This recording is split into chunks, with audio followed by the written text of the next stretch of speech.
Beginning in the 1980s, a belief has slowly taken over the world. That neoliberal globalization, with its built-in self-regulating mechanisms, would finally do away with old institutions like the state and the military, and would usher the planet into an era of relative peace and prosperity. Free trade will bring on a Great Depression. 9/11 and the current economic crisis have shown that belief to be largely a myth.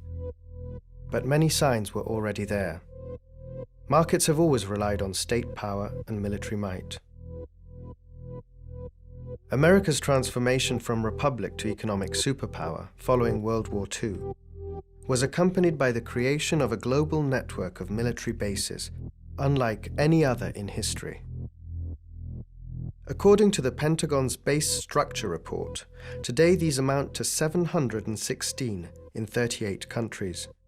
More than 250,000 soldiers are stationed on these bases. In addition to this, the US has a military presence in 110 countries around the world. A year after his election, Barack Obama approved the new administration's first military budget.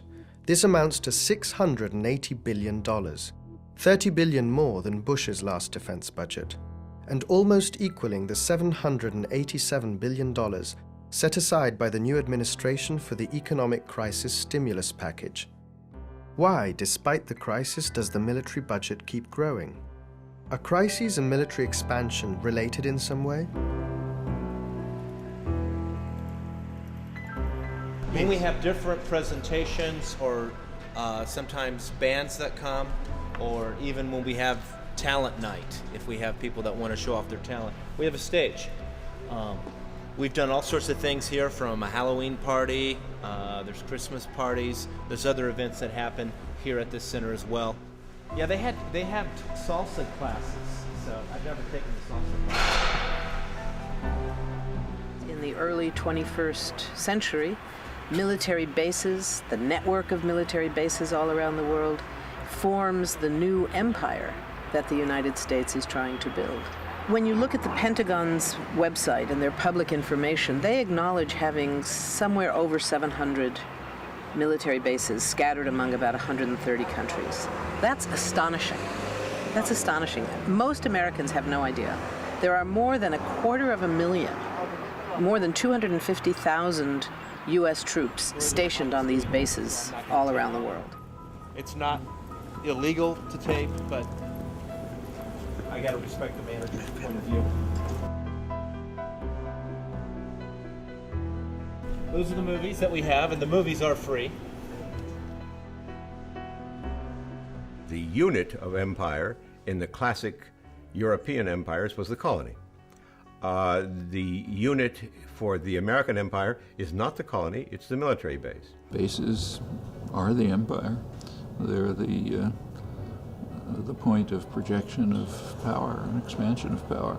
Most people don't understand that the bases exist, don't understand the functions of military bases, and it's frankly, it's much easier for people to engage with things like an atrocious war in Iraq, the question of torture, things that immediately outrage them. These are internet stations where soldiers can not only check the internet, but they also have the capability of doing webcams back home. You can go in. To focus on war and not war preparation is to simply shovel after the elephant. One has to look at the war preparations that are going on around the world, which military bases are central to. If one doesn't pay attention to that, then again, we can only deal with the symptoms, which is warfare. There's a saying that goes, when soldiers come, war comes.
で米軍がそこに沖縄に入ってきたら大昔はこの鐘をねこういうので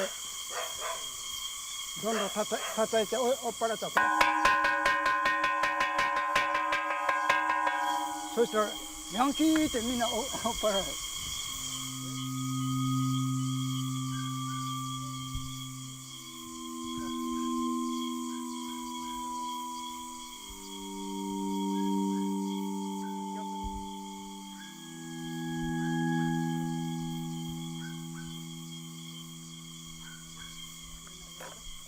これ米軍基地というのは土地だけ奪ったんじゃなくして人の命も奪ってね文化も歴史もみんな奪ってるわけだからこれは許してならん。で世界の平和のために基地を使うとか言うけれども朝鮮戦争っていうのがあったでしょ。ベトナム戦争あるいはイラクそこら辺をよく見ると必ず人を殺してるわけね。で人を殺すために自分たちの土地が使われるのに非常に心が痛い。コックに私は料理するから包丁貸してくれんかって言ったら貸してもいいけれども人を殺すから包丁貸してって言ったらこれ殺人だから私の土地だから返してくれというのを日本語で書きました。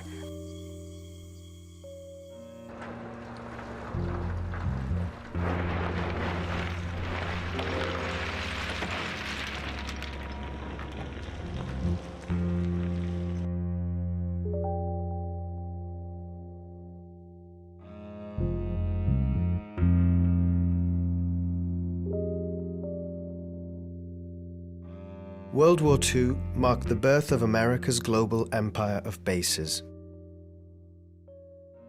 For Germany, Italy, and Japan, the defeat was followed by the establishment of a permanent American presence that continues to this day. Nowhere is this clearer than in Okinawa, a little island south of the Japanese mainland, which after the war remained under US administration until 1972, when the island was returned to Japan. In those years, the US established dozens of military bases on the island. Today, along with South Korea and due to its proximity to China and Taiwan, Okinawa still represents America's military stronghold in East Asia. The island hosts 38 US bases, which house a force of 35,000 soldiers. The growing tension between the US and the Soviet Union following the war led to an unprecedented global military buildup and to a strategy of exploitation of people's fears that in various forms has continued to this day. You know how bad sunburn can feel. The atomic bomb flash could burn you worse than a terrible sunburn, especially where you're not covered. In those years, America expanded into new territories, first and foremost South Korea, which still hosts 26 major US bases. But not all new bases were the consequence of war. Some were the result of simple power politics. Such is the case of Diego Garcia, a small island in the Indian Ocean, part of the British Overseas Territories, whose inhabitants got caught up in the global power struggle.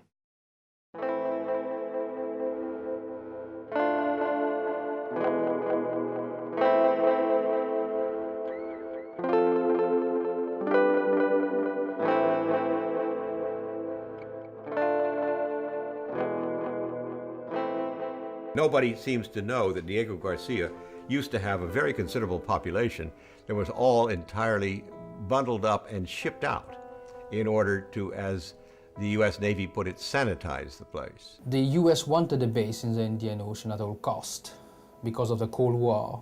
Diego Garcia has a most wonderful, lagoon that would really be the ideal place for a base. So we were at the wrong place, at the wrong place at that time, because that place was the best place for the most sophisticated US and UK base outside of the US and the UK. In 1971, due to an agreement between the UK and the US, The British made the island available to the Americans as a military base because of its geostrategic position, and deported its 2,000 inhabitants. Today, according to the Pentagon, Diego Garcia is one of the 13 major US military bases in the world and has played a crucial role in all post-9/11 conflicts.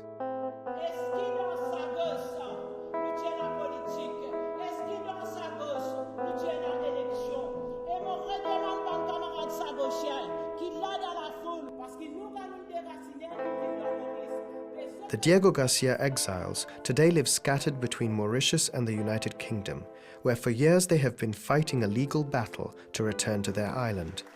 In 2008, though, the House of Lords overruled all the cases previously won by the islanders, which upheld their right of return. Oui, je pense que le gouvernement américain, s'il est responsable, il aurait dit quand même, il savait très bien qu'il y avait des gens qui vivaient sur ces îles, étant donné qu'il voit tout ce qui se passe dans le monde. Je ne pense pas qu'il n'a ignoré que nous étions à Diego Garcia. We had to suffer exile for defense purposes. And we paid that price, and that price is to be exiled from your homeland for the defense of the West. To a substantial degree, in one form or another, socialism has spread the shadow of human regimentation over most of the nations of the earth. And the shadow is encroaching upon our own liberty.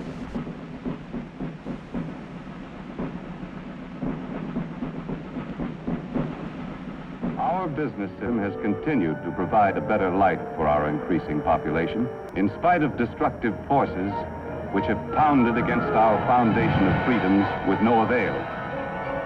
However, wars, or the threat of wars, interrupt the normal operations of our competitive business system. I was certainly a Cold Warrior.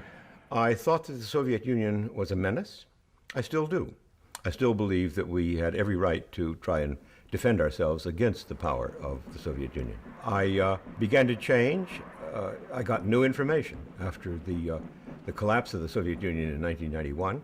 Above all, how fast our country moved, the United States, to find a replacement enemy, to keep the military-industrial complex functioning, to serve the vested interests in the Cold War system. I was appalled by this. I believe that we should have had, after the collapse of the Soviet Union, that eliminated any basis for this global apparatus. There was no further reason for it. It was irrelevant. Instead, they moved at once to find another enemy: China, terrorism, drug lords, even instability, anything to keep it going. We need an enemy. It's like we were a football team and we've been practicing to play a game. We learned certain plays, and now we don't have any opponent. You know, how can we play this game anymore? And so they needed a new enemy. And the new enemy, well, for a while it was drugs. We had a war on drugs. But then came terrorism, and that was a very good substitute in the minds of our leaders. Sometimes we're afraid of big things, and sometimes we're afraid of very little ones. But now there's something else about fear that I don't think you quite understand, Billy. What's that? Well, sometimes when you become afraid, there isn't anything that's really dangerous. Sometimes you think things are dangerous when they're not. John Stockwell, former CIA agent, wrote, I think, a very prescient book called In Search of Enemies, in which he identified different eras in the U.S. society where the propaganda machine was geared up to identify a particular enemy of the moment, in order that the U.S. public would support a military buildup or support a particular war. So I think today we have, for instance, Chavez in Venezuela, who really hasn't worked out too well as an enemy. So I think they really had to go to Ahmadinejad in Iran. Before that, it was Ortega in Nicaragua and Khomeini in Iran. There was Ho Chi Minh and Castro, for instance. So there always has to be a set of enemies that justify U.S. military buildup, particularly at a time when, for instance, after the collapse of the Soviet Union, there was a danger that the U.S. public would no longer support continual war, continual military buildup. What then becomes the rationale for continuing to have these military bases, for continuing to have the military alliances, for a military budget that equals the rest of the world combined.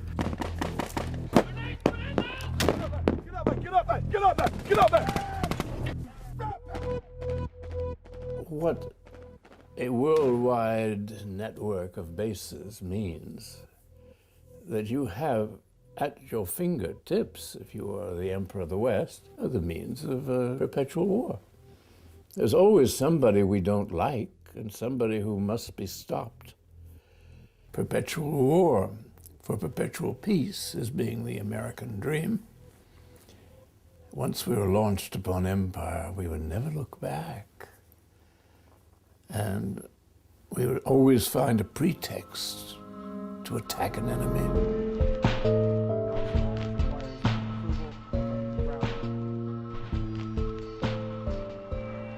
Targeting is an intricate process. Many things are considered. We have advanced weapon systems with precision munitions, and we take care in matching the appropriate ordnance to produce the desired effect on a target. The foundations for the New World Order were laid in the Middle East in 1991. Following the First Gulf War, the US established a permanent military presence in the Middle East, much like it had done 50 years earlier in Europe and East Asia. The true consequences of this policy would be seen only 10 years later. In 2001, Osama bin Laden cited the US military presence in his homeland, Saudi Arabia, as a reason for his hatred of the United States. In a curious twist of fate, though, the 9/11 attacks and America's military response paved the way for the birth of new military bases in Iraq and Central Asia, first and foremost in Afghanistan. The Pentagon's base structure report doesn't include the bases present in war zones or those considered politically sensitive, such as the ones in Israel. The actual number of US bases around the world is thus much larger than the 716 admitted by the US government.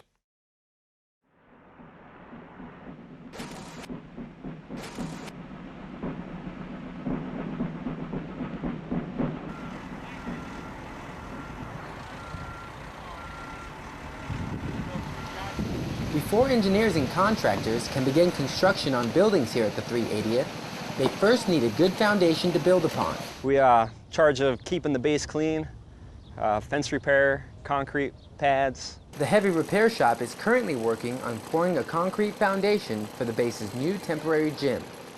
This job requires the whole unit to come together to get the job done. The relationship between bases and war is a hand-in-glove relationship. Bases, most of the U.S. bases, I would say the majority, are the result of war. They are the booty or loot of war, in the sense that they were captured during wartime and never given back. When a very large, burly man comes and makes you an offer you can't refuse, you end up with a military base.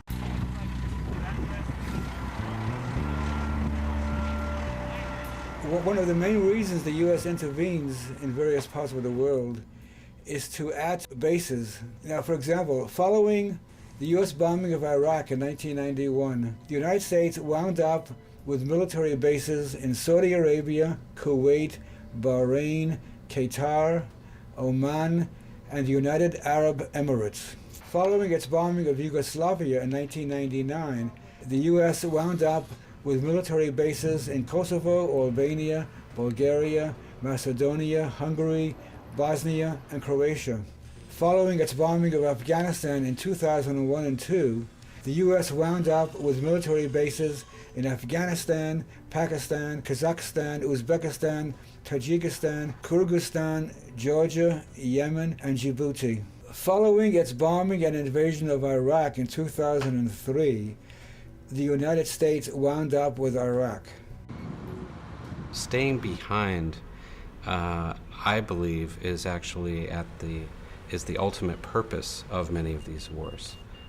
We used to think of military bases being built in order to wage the wars, and I think increasingly we see the wars themselves as convenient opportunities to station the bases and to have a more permanent presence in countries such as Iraq, such as Afghanistan, such as Kosovo.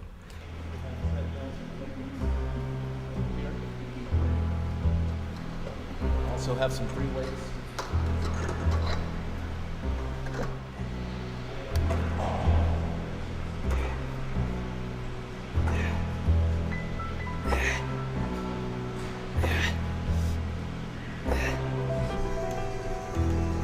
What we have in here is video games.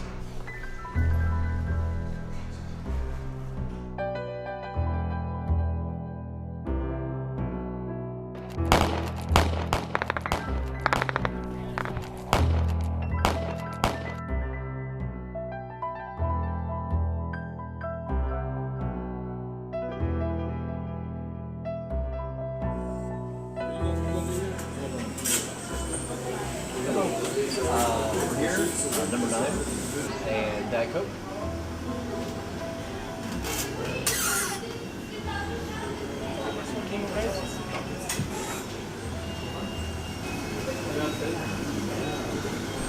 Specialist McIntosh. I'm with 2-135 Task Force Bayonet, 1st Platoon. We run patrols daily, just keeping a safe and secure environment. I wanted to be in the Army for quite a long time, and when I hit that age, I was like, well, it's a good way to pay for college, get to do something I wanted to do for a long time, and guns, doing this active. I never wanted a desk job, so it had to be infantry for me, something where I could be moving around, constantly doing something active. So. How do you feel about being deployed to Iraq or Afghanistan?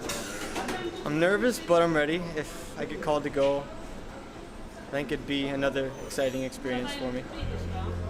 Find the baton! Find the baton! Find the baton! Find the baton!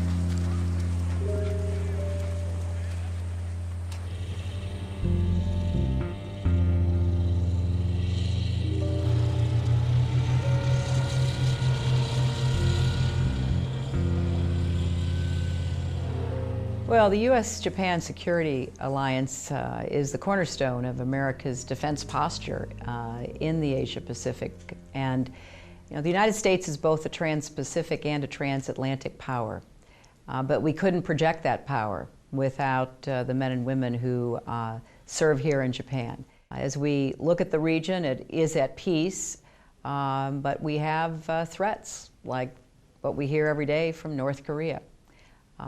And the security mission is essential to continuing to undergird America's leadership and being prepared for the kind of challenges we face, but also to seize the opportunities for a better future.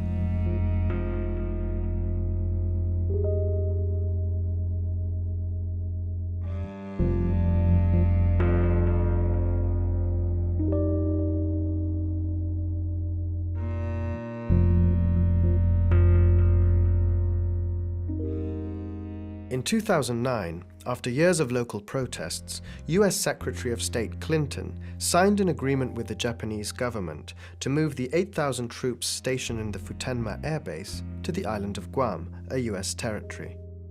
The move, though, is tied to the construction of a new airstrip on the eastern coast of Okinawa, in Henoko Bay. The project follows the decision to expand the Jungle Warfare Training Center in Takai, further north. In short, the US has agreed to return some land to the locals, but only if they accept to give up more land elsewhere on the island.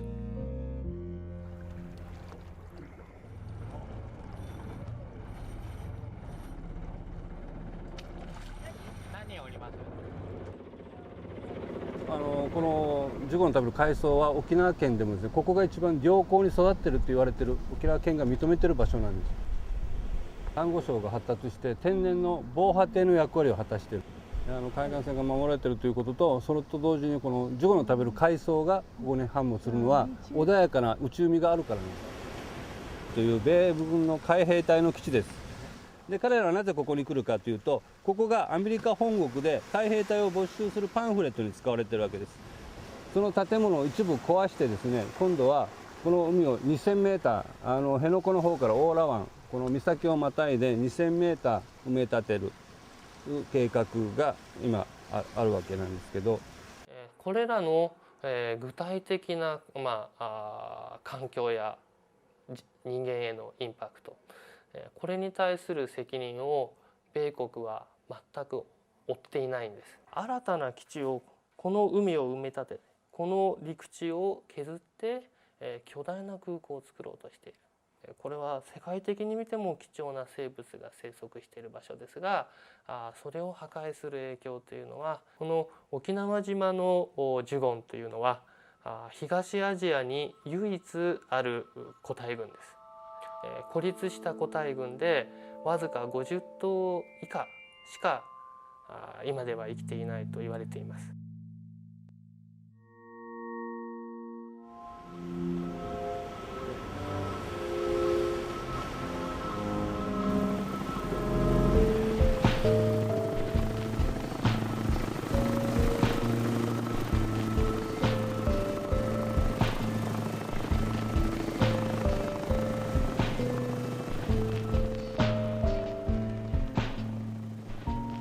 この森が、やんばるの森といって、沖縄で唯一大きな森です。もう本当に、この自然を僕らのものにしたい。ここは日本の国なのにアメリカの、旗が立っていて、私たちがここに入ることができないっていうのは非常におかしなことだと、考えています。今は本当にこのジャングルの訓練というのはここしかなくて、米軍はここを、離したくない。そういうようなところです。で、そのやんばるの森を守るために、そして私たち住んでいる住民の暮らしを守るために、今ここに座り込みを続けています。で、N4、ここが1、2、3、4、5、6、これが6つのヘリパッドです。3つが建設されている計画ですけれども、私たちがこうやって座っていることによって、工事が今ストップしているという状況です。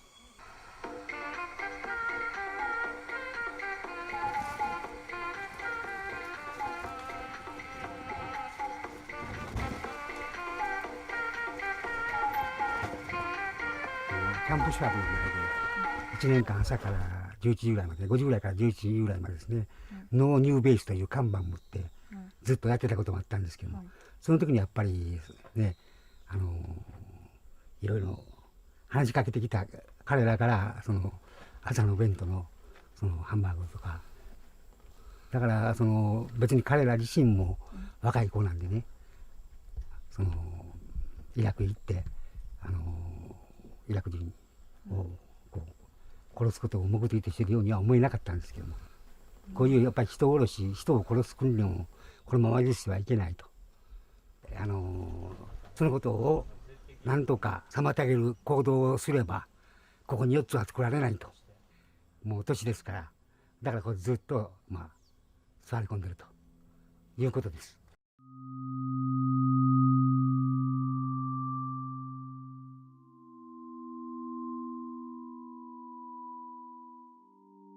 We have a lot of challenges, but we also have some real opportunities. And it's up to each of us to determine the role that we will play on behalf of our country and our leadership. But I have every confidence that when it comes to defending America's security and advancing our interests, we have nobody better than all of you. So thank you, and thanks to your families. Thanks for the service and the sacrifice, and thanks for making a difference every day.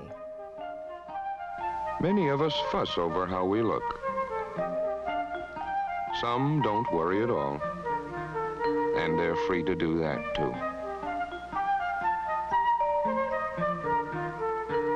But only because others shape up, step forward, and serve our country.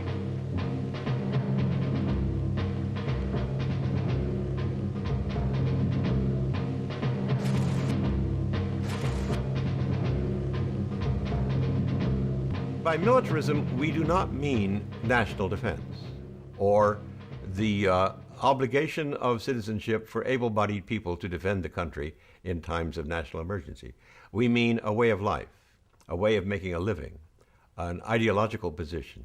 Originally, our conception of American military was like the early Roman legions of the Republic, they were raised for an emergency. Farmers left their fields, went to war, and were instantaneously demobilized. They were not long service forces of any sort.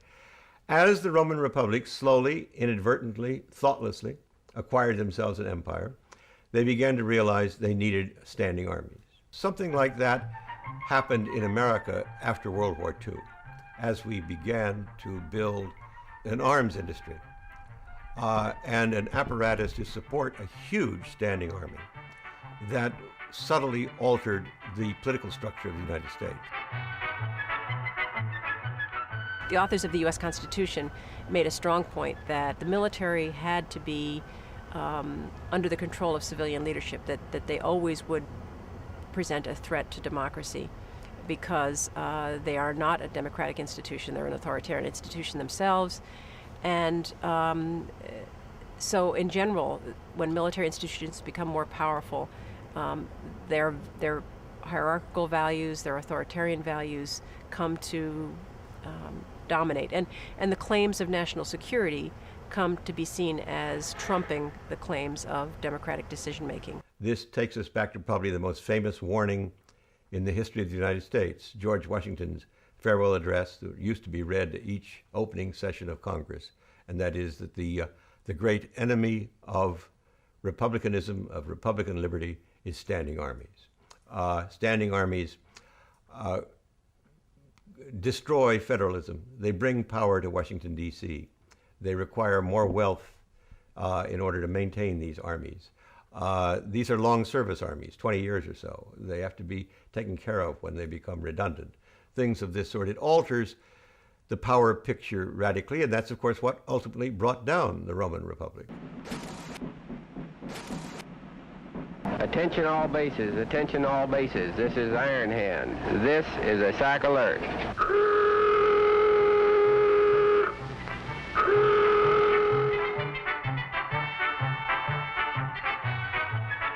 When we talk about the military-industrial complex, we have to include bases as a part of that complex. And observers have noted that there's something called a carry-on imperative.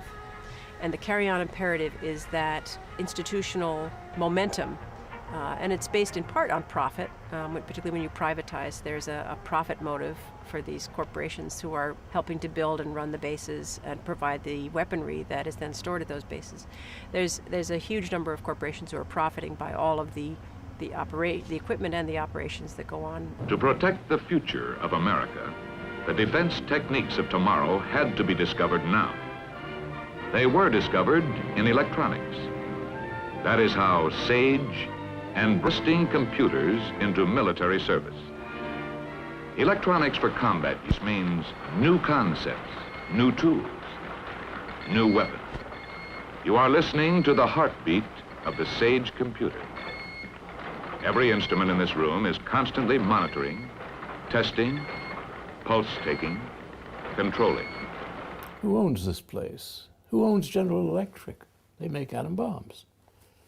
Well, how do they get the money to make them? And who's giving it to them? And why? To protect us from what? These are all questions that somebody like Obama should have been asking himself. It just didn't happen, the empire. It was designed. And those bases just came along like, some terrible cancer.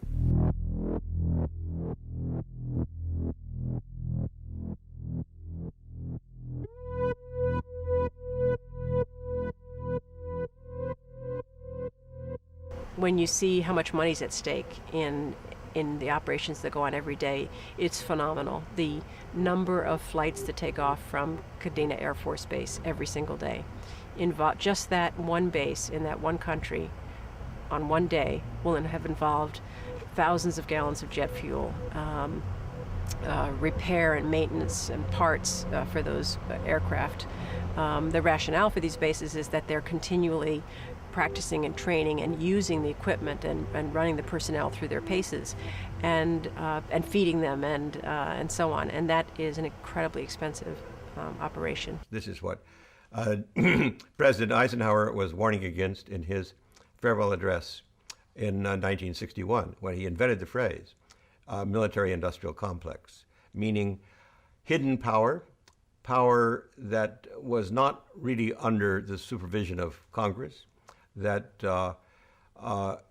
that was often out of control, represented private interests rather than the national interest. I'm sorry to say that we in America did not pay attention to the warning he gave to us, and today it's close to out of control. Many companies that operate in the defense sector benefit from this system.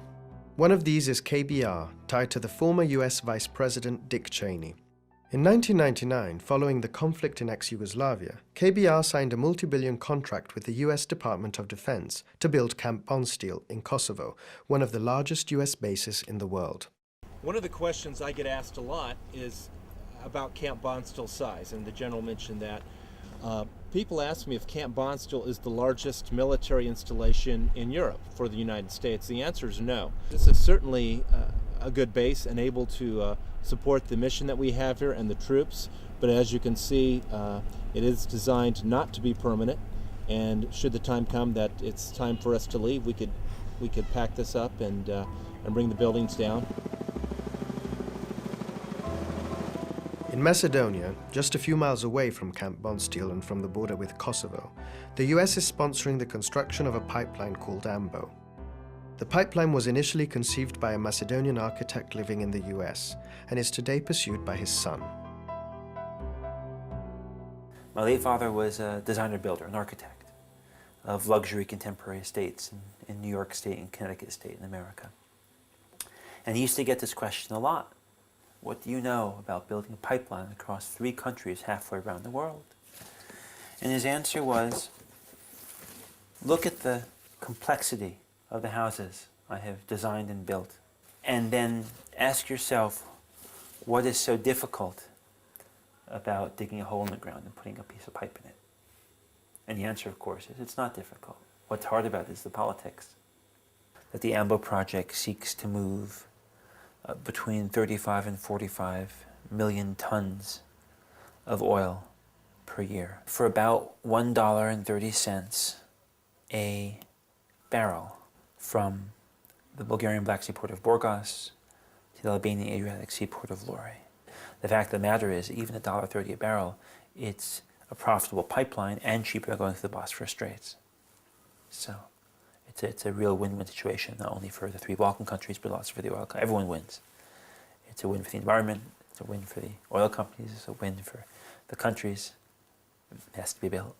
I want to very sharply and critically condemn anybody who suggests that Dick Cheney and Camp Bondsteel in Kosovo and anything has anything to do with this project is so independent of all this stuff, it's not even funny.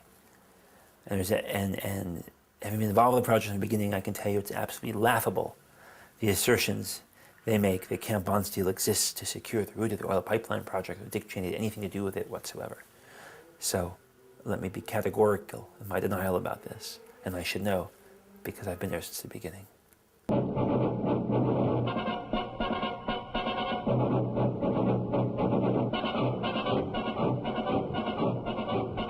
KBR, though, did not only build Camp Bondsteel.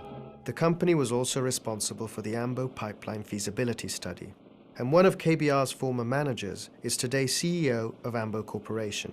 Are these simple coincidences, or is it a case of corporate and military interests working hand in hand?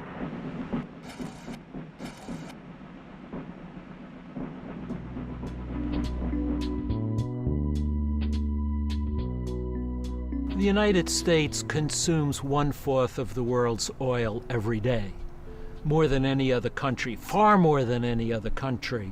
The U.S. Department of Defense alone consumes as much petroleum as Sweden does on a daily basis. That's a huge amount that has to be procured day in, day out, 365 days a year. To safeguard that oil, the United States must have some capacity to protect it. And in this country, that job has been given to the military. And the military must have bases, naval bases, Air Force bases, and Army bases in the areas where the oil is located or along the supply routes. If you look at the map collectively, there's an almost contiguous string of U.S. military bases from Poland to Pakistan in this really strategic middle ground between the emerging economic competitors of the United States, the European Union on one hand, and China and Japan on the other. The U.S. has a formal policy of maintaining military dominance of the Persian Gulf area. It's called the Carter Doctrine. After President Jimmy Carter, he said protection of the flow of Persian Gulf oil is a vital interest of the United States, and to protect that flow we'll use any means necessary, including military force. To that end, he said we will need military bases in the Persian Gulf area, and he established military bases to support this policy of protecting the flow of Persian Gulf oil. And then wars were fought as well in line with that policy. East and West are united in pioneering a new frontier of progress, serving the interest of the Saudi Arabs, serving the interest of the United States, and demonstrating the vitality of the American system of free enterprise. A system which, from this new frontier, is pumping into the trade of the world oil, one of the materials that is making a truly great contribution to our modern civilization.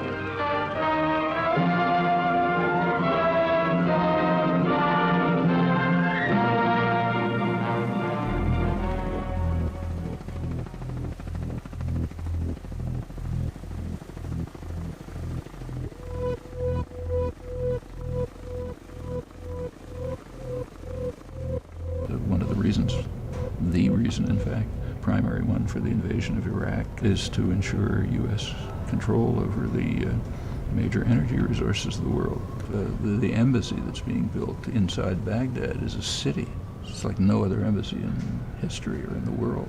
They're not building the embassy and the city in Iraq and the huge bases around with an intention to leave. They're building them with an intention to maintain control. We're not in the process of building bases in the Middle East. There will be an American base at Camp Victory. Right now it occupies the whole area of the old Baghdad International Airport. There will remain something there, but in the Middle East we are not going to develop strategic cooperation. Remember, a base is strategic cooperation. The model in the Middle East is you got bad guys. So with bad guys you don't sit there. You may bomb those countries, but you don't base there. The base I was located on was at Forward Operating Base Warrior in Kirkuk, Iraq, and while I was there, they had a brand new gymnasium built. They were in the process of starting a new dining facility. We had, Burger King, Pizza Hut, we had our own coffee shop. It really became a joke there was no qualms. People knew that, if you're continuing to put this much money into things and you've got contractors who've been here for, 3 years, 4 years, they just follow the military around wherever they go, these aren't things that I can see the U.S. government just, up and leaving and abandoning. That's a lot of money that they put into some of these forward operating bases in Iraq.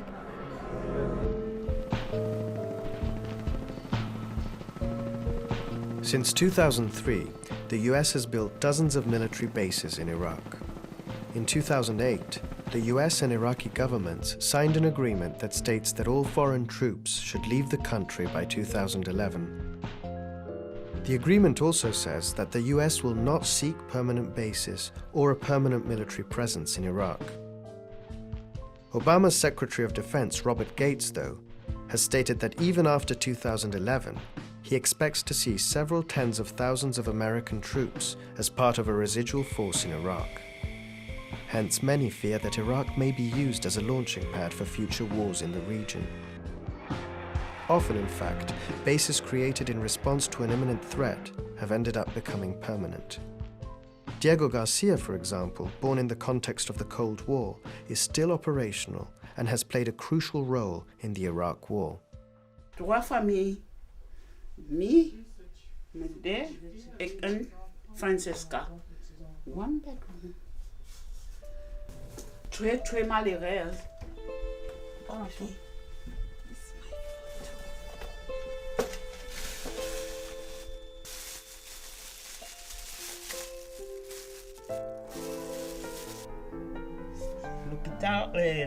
L'église Salomon, l'église Salomon. And Diego Gracia. Sont ici de Diego Gracia. Ma maison de Diego Gracia. Sont détruits. On détruit.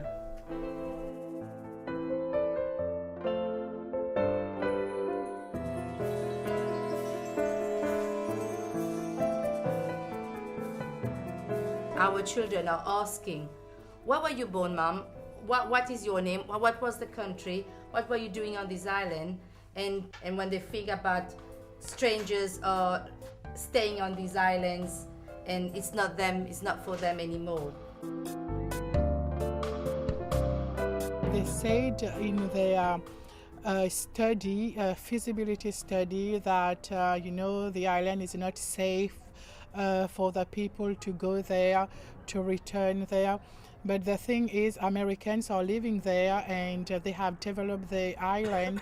And I even heard the island look like a little New York. And Americans are enjoying their lives there. Why should we not have the rights to go on our island and enjoy the same way they are doing?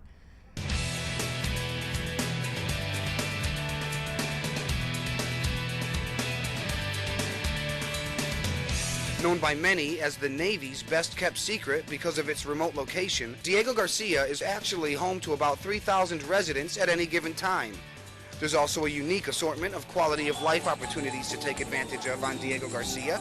The island's athletic center is open round the clock with a wide range of workout equipment and a full-size gymnasium. Be sure to spend as much time as possible researching this informative website to help you prepare for what will certainly be a memorable assignment abroad.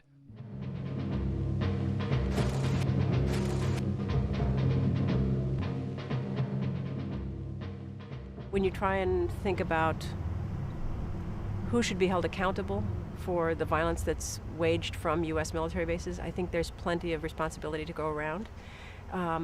It begins with U.S. elites who make plans without consulting the people of the United States about where these bases are going to go. And the elites of the countries in which those bases are located who make the decision to comply with the U.S. requests for basing without consulting with their people. And in fact, there have been many critiques of the ways in which decisions are made between lower level functionaries, and in other words, that agreements are made that bypass the formal political structures of a country. By hosting U.S. bases, countries lose their sovereignty in a number of ways. For example, questions of crime. In Korea, a U.S. tank ran over 2 schoolgirls who were on the way to a birthday party, right? These soldiers who were in the tank or their officers, no one was held accountable. You can do a very interesting kind of study in terms of the thickness of the SOFA, the Status of Forces Agreement. This is what's negotiated between the United States and so-called host nations.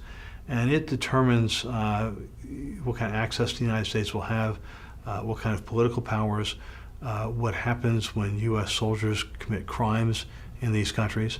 And what you find is that the countries that have less power or leverage in relationship to the United States have much thinner SOFAs.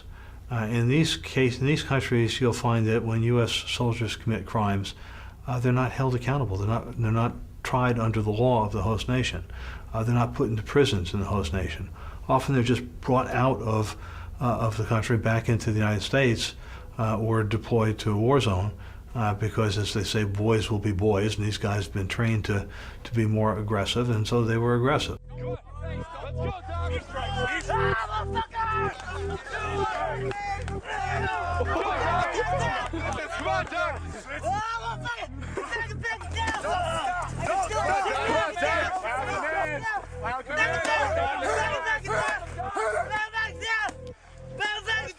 you're pumped, man. You're like shot up with steroids, you know? I mean, you're working out every day, man. You got guns, you got stuff, man. And so when you leave off the base, man, I mean, you're feeling pretty good about yourself, you know? I mean, you're feeling like you're a tough guy. You could kick anybody in the butt. So coming into town with that sort of attitude and getting kind of drunk, and then somebody looking at you the wrong way, you know, you just knock the hell out of them, you know? And, you know, you're a soldier, you're a Marine. I mean, they like that stuff. The military likes that stuff. They may say, well, we don't want our guys breaking local laws and causing problems for the local people. Bull crap. That's garbage. I mean, if that's the case, then you don't let us off the base. You let us off the base, there's going to be issues.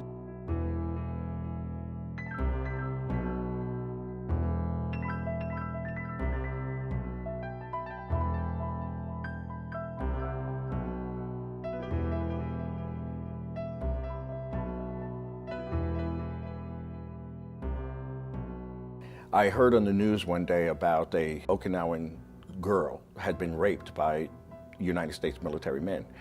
And I was very upset over this because I remember how we sort of treated the Okinawan people when I was here as an 18-year-old. And eventually some peace activists got in touch with me, and they had a contact here in Okinawa. And when they found out that I had been stationed here, they let the anti-base people here know that there's an ex-Marine who was stationed here who's doing peace work now in America. And so they invited me to come back to do a week of lectures. So that was 1996, and that's when I came back. And as we moved around the island and I saw the bases were still here, I just couldn't believe it. It's almost like a cancer here for these people. Since the end of World War II, these bases have been here.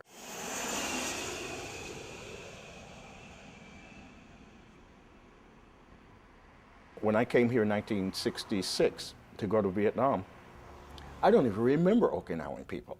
I don't even remember seeing them. They were the shadows walking around. What I do remember is the women. I remember the drinking. I remember the fighting. That's what I remember. But in terms of like Okinawan culture, I didn't eat their food. I ate cheeseburgers at the base. You know, I didn't drink their alcohol. I drink Budweiser, you know, at the base. So this whole idea of Americanism stays within that base. It stays within the militarism of ourselves. This is something the Americans should know. What happens when we open bases in other people's country? What kind of problems does it solve? Or does it cause more problems? And I think it does. I think people get really angry, you know, at this idea that we are policing the world. We have a right to put bases anywhere we want. We don't have foreign bases in America. We don't have any British base. We don't have any Korean base. We don't have any French bases, or, you know, we just all American bases. And for us, our bases are fine. The noise is our noise. It doesn't bother us at all because they're our bases. But for other people, it's a real problem.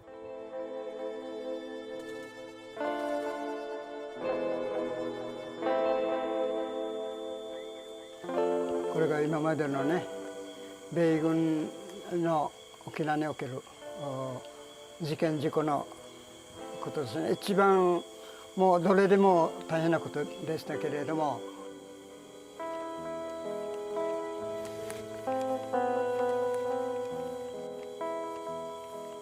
でこれ時間がないので多くは書いていませんけれども。No camera. No. No. 邪魔なんだよ。No. 墜落事故があったのは今日午後2時20分ごろ、沖縄国際大学上空でバランスを崩した海兵隊普天間基地所属の CH-53 大型ヘリコプターが校舎に衝突した後墜落しました。CH-53 実際に今から4年前に近くの大学の本館のビルに大型ヘリが墜落して炎上いたしました。本当に大惨事が起こって奇跡的に人的な被害、死者はいなかったんですけども、普天間飛行場はこのように住宅に囲まれてまして、アメリカ軍の基準から違反してるんです。多い時には1日に40回の離発着がありますから、それらのものすごい飛行機の音が、市民の生活をいわゆる破壊をしております。あと一つは、これらが飛んでるところが市民の住宅地の上空の上を飛んでるので、墜落の危険性、つまりいつ起こるかということでの危険性を感じています。待って、あんま変わらないよね。殺していいかしら。超頑張ってるちっちゃい子たちみたいな。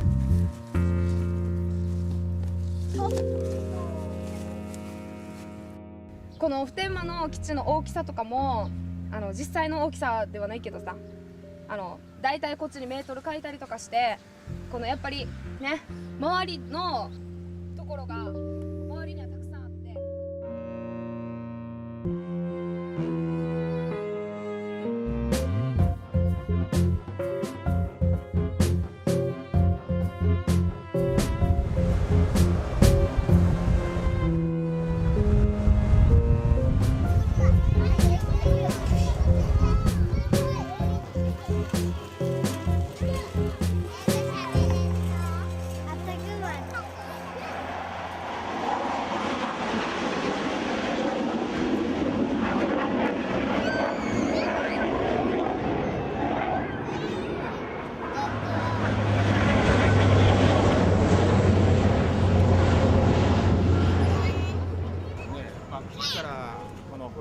300メートルも離れてないところにあるんですよ。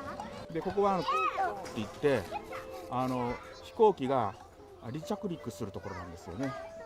ですから特に低空飛行で飛行機が飛んでくるんですよ。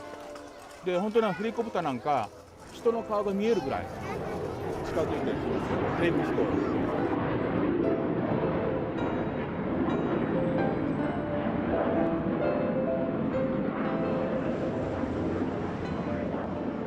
うるさい時は飛ぶ時は本当に朝からずっと夕方まで飛んでますよ。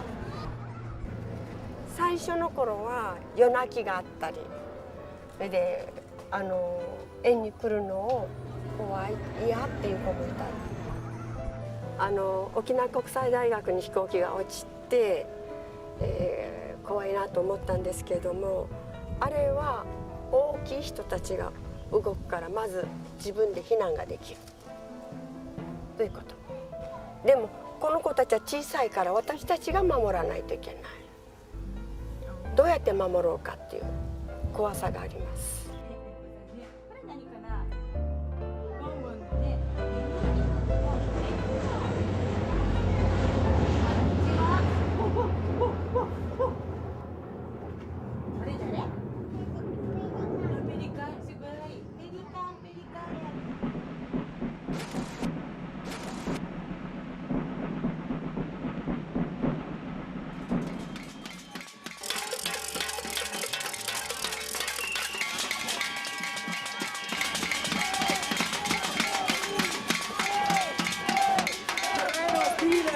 Perché sappiano che Vicenza non accetterà altre basi militari, ma non accetta neanche di vedere meccanismi di morte sui propri territori.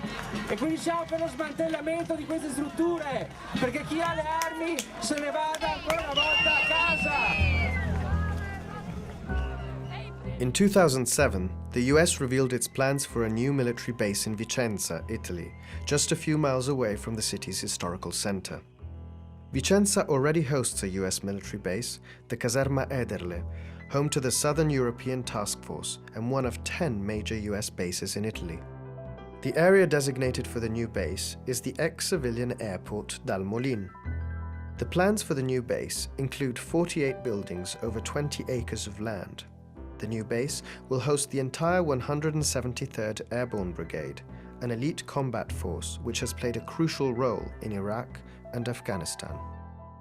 I couldn't give a damn about Vicenza, because in Vicenza you have 4 people in Vicenza, 3 of whom are over the age of 90, and The base in Vicenza is nothing of a base. It doesn't generate smoke, noise. There are no planes landing. So anybody who complains of Vicenza, from my point of view, is a dirty commie, okay? But why? Because the Italian government, the region, the authorities have decided, yes, and they want to make a noise, even though these are entirely harmless people. It's like having tourists. They don't have tanks. They don't have helicopters. They don't crash airplanes on your head. So it's purely ideological and negativist by a bunch of people who don't do anything and are worthless.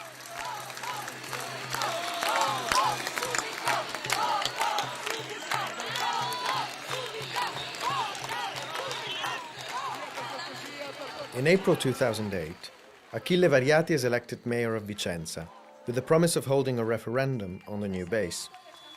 It is set to be held on October 5th, but just a few days before, the Italian Supreme Court blocks the referendum. Una consultazione è l'occasione per cui ciascuno di noi, ciascun cittadino, possa esprimersi, dicendo sì, dicendo no. Tutti! Un diritto dato a tutti. Cosa c'è stasera che non va? È che a Roma qualcuno ha tolto a tutti il diritto di parlare.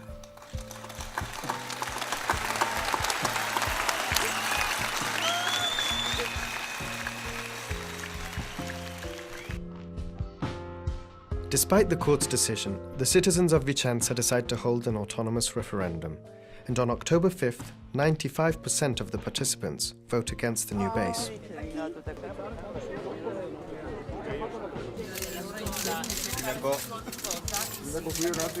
A me gli americani non stanno bene e lo vengo a esprimere qua, perché è quasi 70 anni che è finito la guerra, abbiamo ancora qui le truppe di occupazione. Despite the clear opposition of the people of Vicenza, though, the Italian government gives the US the green light to go ahead with the new base. It's not unusual for the normal democratic process to be subverted when it comes to military bases. Most bases are in fact covered by secret treaties between the US and host nations. In Italy's case, this is the 1954 US-Italy bilateral agreement, never made public nor ratified by the Italian parliament.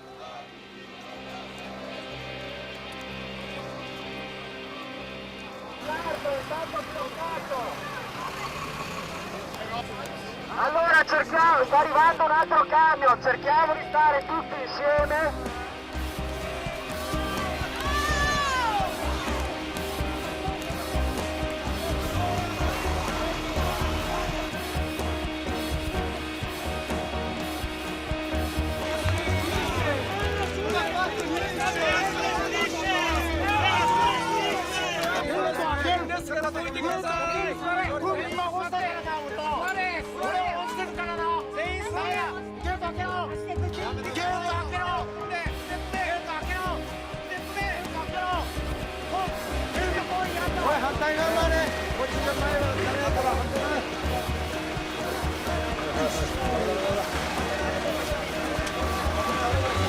俺たちが体止める理由わかる？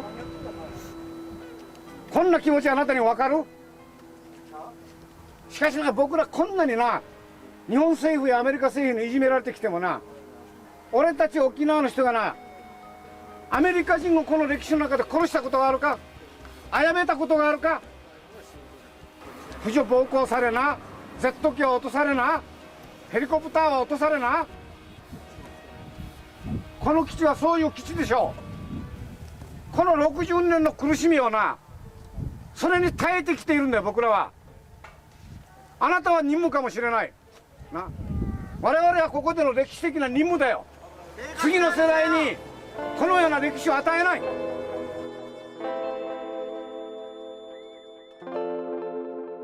When you go to elementary school, you're taught the Declaration of Independence. And if you're paying attention on the day that it's taught, you'll be taught that it says that that King George III kept among us standing armies in times of peace that committed abuses and usurpations. I mean, this is language I can't make up. That this was a reason to declare independence from Britain and even to go to war.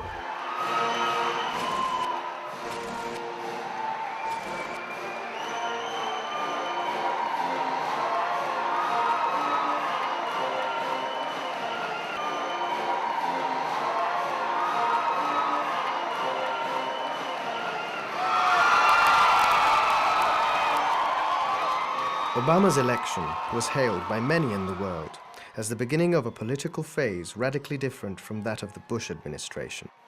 And in many ways it has been. But the ever-growing military budget, the escalation of the war in Afghanistan, the uncertainty surrounding the fate of the US bases in Iraq, and the plans for new military bases in a number of countries show how hard it is for this or any other president to challenge those policies that benefit the military-industrial complex and perpetuate US hegemony over the rest of the world. We have been compelled to create a permanent armaments industry of vast proportions. In the councils of government, we must guard against the acquisition of unwarranted influence by the military-industrial complex. The potential for the disastrous rise of misplaced power exists and will persist. In 1961, US President Eisenhower warned the world against the threat posed by the growing commercial interests of the arms industry, with its continuous need for new wars to survive. Today, 50 years later, his warning sounds more urgent than ever. The US must now choose. Will it destine the country's dwindling resources to strengthen social and democratic institutions, or will it continue to fuel this parasitical complex that by definition can only produce new weapons and new wars?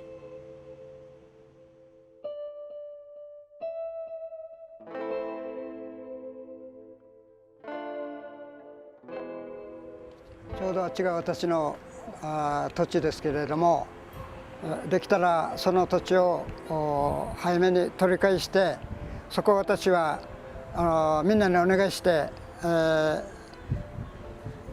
大根を植えようと思っています。そうしたら5、6列植えるだけで120万本の大根ができるわけだから、沖縄の人たちにみんなに無料で配ろうと思っています。そして平和のためにこの土地は利用しようと。展望を持てば道は開けていく。展望もない奪われてもやむを得ないとこんなしたら世の中は良くならんわけだから、我々が夢と希望を持って本来人間の生き方をじっくり、あらゆるところで訴えれば必ずこう道を開けると私は思っている。だから別に何ら気張るというか大きな声を出していいんじゃなくて、ここできっちり一つでもそういうのに抵抗していくと。だからあくまでレジスタンスね。あれじゃなくてテロじゃなくてレジスタンスで考えてます。Si nous étions des terroristes, nous serions essayés d'attaquer. Nous ne sommes pas des terroristes. Nous ne sommes pas contre de la base à Diego Garcia. Si c'est fait pour le bien du monde, il n'y a aucune raison pour que nous soyons contre. Mais pensez au moins à nous.